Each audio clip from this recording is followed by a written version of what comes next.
La saison 84 à 85 jusqu'à la saison 87-88, ça a été une période avec les moments les plus compliqués, les plus difficiles. De retour du Cité-Vie, on s'est tous mis, moi en tête bien sûr. J'avais programmé 500 appareils, ce qui était énorme. Tout ça dans une cave en dessous, la station-service que j'avais aménagée en atelier. Et c'était des problèmes vraiment au quotidien, quoi, hein. Au niveau performance, ça allait à peu près. Bon, c'était pas hyper performant, mais comme les gens ne voulaient plus le tracteur et ne voulaient plus le tuyau, et bien, ma foi, ça suffisait. Par contre, la fiabilité. Un appareil comme ça qui a été créé à moins d'un an, je dirais même 7 ou 8 mois, ça a été fait pas à la perfection, loin s'en faut. Un des plus loin que j'avais vendu, c'était à Carcassonne, chez un vigneron. Il était venu me voir à Cahuzac en me suppliant de lui vendre un sécateur parce qu'il avait mal au poignet, que s'il n'avait pas le sécateur, il allait arracher les vignes, enfin bon, toute une histoire. Et cette personne, il est tombé en panne toutes les semaines, quoi. Je partais de Cahuzac en voiture avec ma caisse à outils, j'allais le dépanner là-bas à Arzens, là, à côté de Carcassonne. Quelques jours après, il rappelait, ah ben là j'ai ça, mais il me disait, mais ne bougez pas, je viens. Alors un coup c'est lui qui venait, un coup c'est moi qui y allais. Mais on a tellement fait tout ce qu'il fallait pour le dépanner rapidement, et évidemment sans frais, sans rien. Après la première année, bien sûr, on s'est attelé à faire des corrections. Malheureusement, on ne les a pas faites encore suffisamment. Donc la seule solution, c'est d'assumer, en étant hyper réactif par rapport aux problèmes que pouvaient avoir les utilisateurs. Et ça nous a fait passer la deuxième et la troisième année en faisant tous ces efforts. Ça s'est traduit que les vignerons, même s'ils ont eu des problèmes, ils ne nous en voulaient pas. Ils ne nous en voulaient pas et en plus, ils ne le disaient pas. Dès la première année, on a proposé à tous les clients de nous renvoyer les sécateurs pour faire une révision gratuite. En plus de faire la révision mécanique, électrique et tout ça, en plus on la faisait aussi l'esthétique, c'est-à-dire que bon, au début c'était pas des carters, c'était des gaines, mais on mettait une gaine neuve, on mettait une lame neuve, on aurait dit des neufs, quoi, hein. Déjà ça plaisait beaucoup aux clients et en plus ça limitait les problèmes de panne par la suite.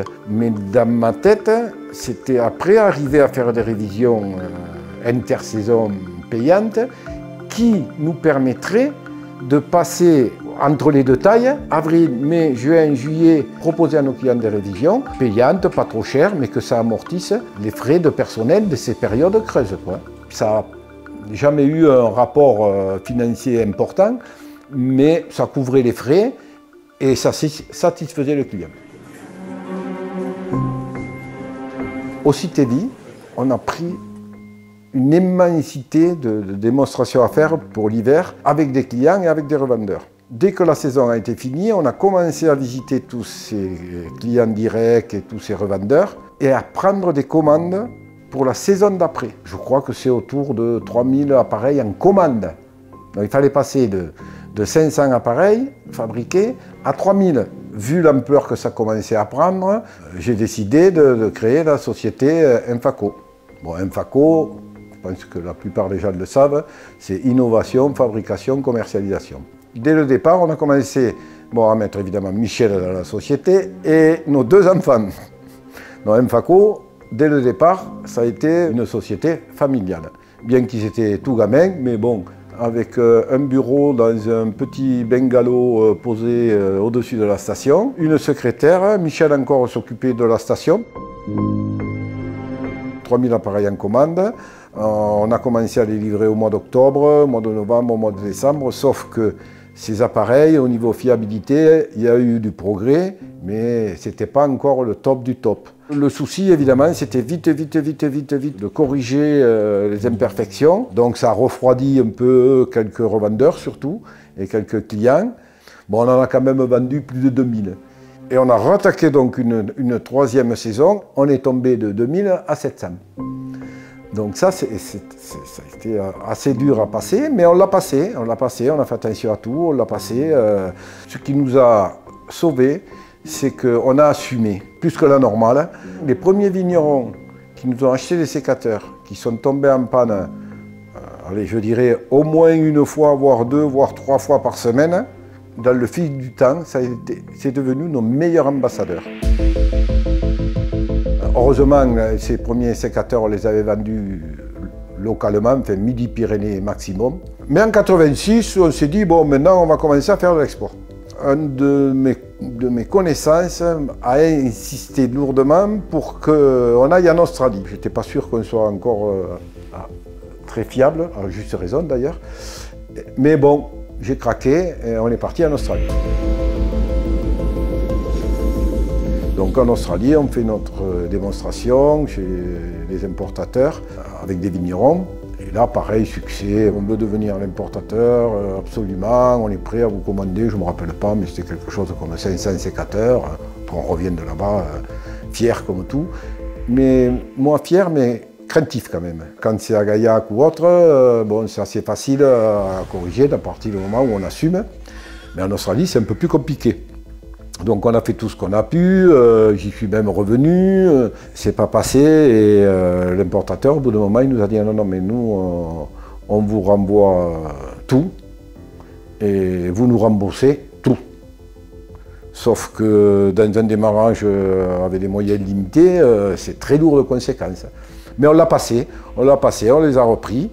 Il a fallu reprendre ces 500 sécateurs, les rembourser, attendre une dizaine d'années avant d'y revenir. Et puis maintenant, l'Australie est un très bon marché pour nous.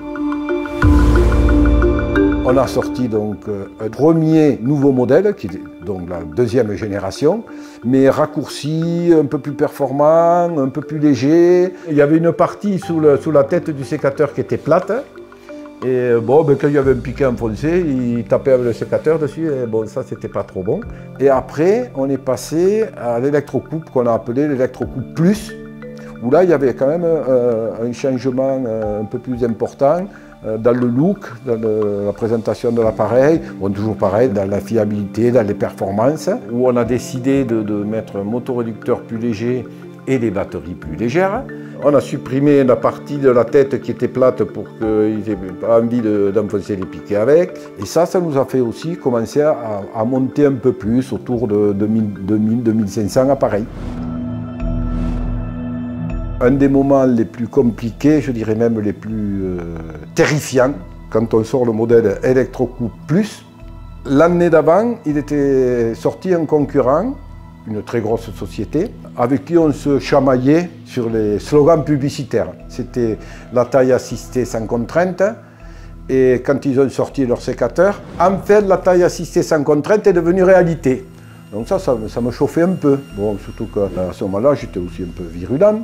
Et je sors une publicité avec ElectroCoupe Plus, le plus puissant en mettant des chiffres, le plus rapide, le plus léger en mettant des chiffres et le plus, je ne sais plus trop quoi. Mais cette publicité, elle a contrarié ce fameux concurrent qui a prouvé rien de mieux que de faire un procès en citation directe devant les tribunaux correctionnels à Paris pour soi-disant publicité illicite et mensongère.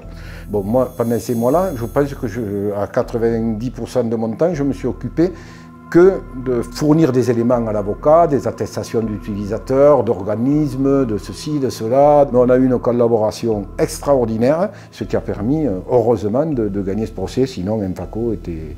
Et je pense que c'était le but de ce concurrent, hein, d'ailleurs, hein, qui est beaucoup plus important que nous. On se dit, bon, ben là, ce petit station à Cavaillon-sur-Vert, on va s'en occuper, quoi.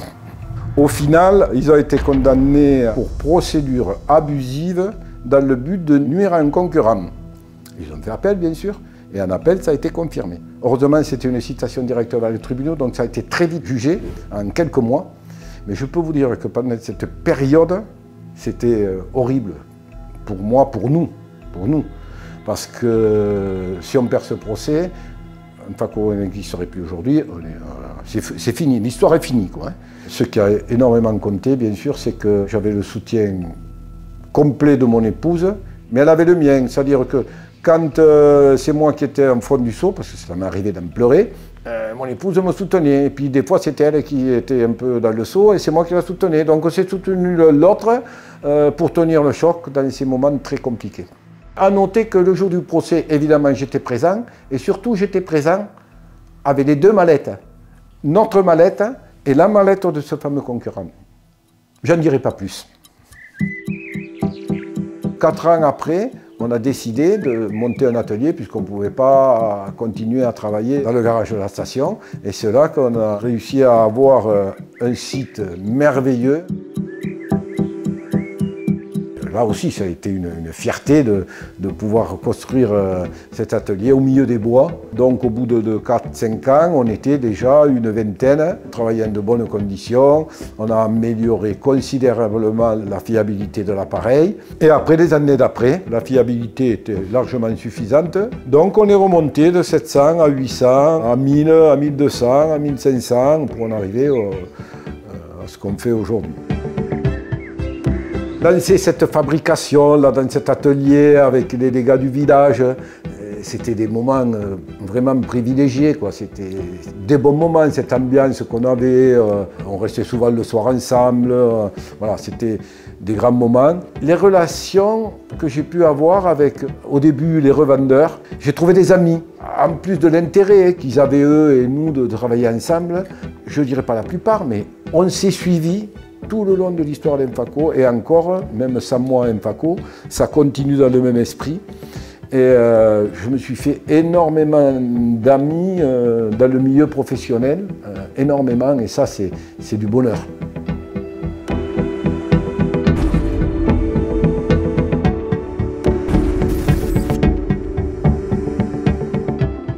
La concurrence en abusait un peu, de dire oui, mais ce sécateur, il ne peut pas revenir en arrière. Ça commençait à être l'industrie, la grande industrie. Tu ne vas pas faire le poids, quoi.